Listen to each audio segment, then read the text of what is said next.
دو تین باتیں آپ کی خدمت میں عرض کرنی ہیں جو آپ نے زیادہ غور سے سننی ہے۔ سب سے پہلے تو پاکستان بدلنے کے لیے ضروری ہے کہ نظام مصطفیٰ کے لیے جد و جہد کی جائے، فکر حسینی اپنائی جائے اور وقت کے ہر یزید کو للکارا جائے، اور للکار کر کے نظام کے لیے کوشش کی جائے کہ نظام مصطفیٰ اس ملک میں نافذ ہو۔ اس جد و جہد کو آگے بڑھایا جائے، وہی جد و جہد جو ہمارے بزرگوں کا قافلہ صدر الافاضل سید نعیم الدین مراد آبادی سے لے کر علامہ شاہ احمد نورانی صدیقی تک اور آج کے اس دور کے اکابرین تک جو جد و جہد کرتا آیا ہے، اس جد و جہد کو اپنایا جائے۔ ہمارے منہ سے یہ لفظ نکلیں کہ ہمیں صرف مسجد میں دین نہیں چاہیے، کچہری میں بھی چاہیے۔ دیکھیں نا، کچہری میں دین نافذ ہو تو کس طرح ہوتا ہے۔ تراویح بڑی سونی حضرت ابی بن کعب پڑھایا کرتے تھے، قرآن بڑا سونا پڑھتے تھے۔ حضرت عمر نے کہا یہ تراویحیں پڑھائیں گی۔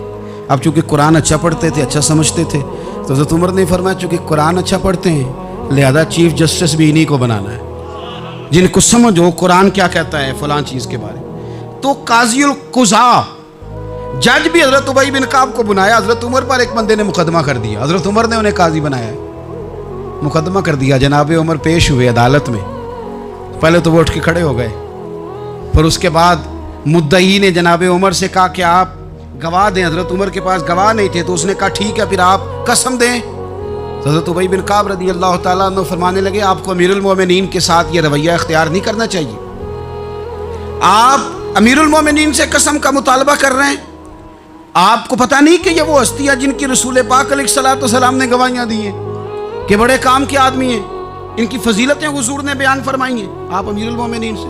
حضرت عمر نے جناب ابی بن کعب کی طرف دیکھا، حمایت تو حضرت عمر کی کر رہے تھے نا، لیکن یہ نظام مصطفیٰ ہے، یہ حضور کا دین ہے۔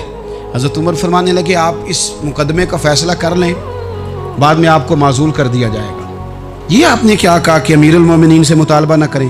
فرمایا میں جتنا مرضی بھی معزز ہوں تو نبی پاک کی قاعدے کے اندر نا، جو قانون حضور نے دیے میں اس کے اندر ہوں، کسی کا اعزاز اسے قانون سے باہر لے کر نہیں جاتا، میں قانون میں ہوں اور نظام مصطفیٰ کی سائے کے نیچے ہوں۔ سب سے پہلے تو نظام مصطفیٰ کا مطالبہ کریں۔ دوسرا میں آپ کو ایک بات عرض کروں، ایک ہوتا ہے گھر، ایک ہوتا ہے قبرستان، ایک ہوتا ہے گھر، ایک ہوتا ہے ڈیرا، ان دونوں میں فرق ہے۔ ہمارے حکمرانوں اور سیاستدانوں کے لیے پاکستان یہاں تو قبرستان ہے، یہاں ڈیرا ہے۔ اگر کوئی مر جائے تو یہاں لا کے دفن کر دیتے ہیں تاکہ پتہ چلے ہم یہاں کے باسی ہیں۔ یہاں ڈیرا آپ کو پتہ ہے نا، پنجابی میں ڈیرا سمجھتے ہیں، فارم ہاؤس، بیٹھک، سمجھ میں آتا ہے نا مسئلہ۔ ڈیرے پہ نا لوگ مکان نہیں بناتے تھے، اچھا باورچی خانہ نہیں بناتے تھے، کیونکہ ڈیرے پہ سیاست کرنی ہوتی ہے، کوئی دو چار بندے آئے بیٹھے چائے شائے پی چلے گئے۔ رہائش جہاں ہوتی ہے وہاں سونے کے لیے، بیٹھنے کے لیے، آرام کرنے کے لیے، کچن، باورچی خانہ، کھانے پینے کے لیے، وہاں اپنے گھر والوں کے لیے بندہ بندوبست کرتا ہے۔ پاکستان کو تو ڈیرا بنایا ہوا ہے، یہاں تو یہ آتے ہیں ڈیرے داری کرنے کے لیے۔ سیاست کی 4 دن، لوگوں کو قائل کیا، الیکشن لڑا، جیت گئے تو رہ گئے، ہار گئے تو چلے گئے، اور جب جیتنے کے بعد بھی حکمران رہے تو رہے، نہ رہے تو چلے گئے۔ یہ تو ڈیرا ہے، لیکن ڈیرے میں زیادہ نقصان چودھری کا نہیں ہوتا کہ وہ چودھری بنا ہوا ہے، زیادہ ظالم وہ ہوتا ہے جو اپنے آپ کو کمی سمجھتا ہے، وہ نقصان کرتا ہے چودھری کا بھی، چودھری کے بچوں کا بھی، وہ اسے تکبر میں مبتلا کرتا ہے، وہ اس کو کہتا ہے کہ تو بادشاہ سلامت، وہ اس کا دماغ خراب کرتا ہے۔ اس لیے شیخ سعدی کہتے تھے بہت سارے لوگوں کو ان کے مشیر تباہ کر دیتے ہیں کہ تو بلے بلے۔ تو پاکستان ان لوگوں کے لیے یا ڈیرا ہے یا قبرستان ہے، گھر تو میرا اور آپ کا ہے۔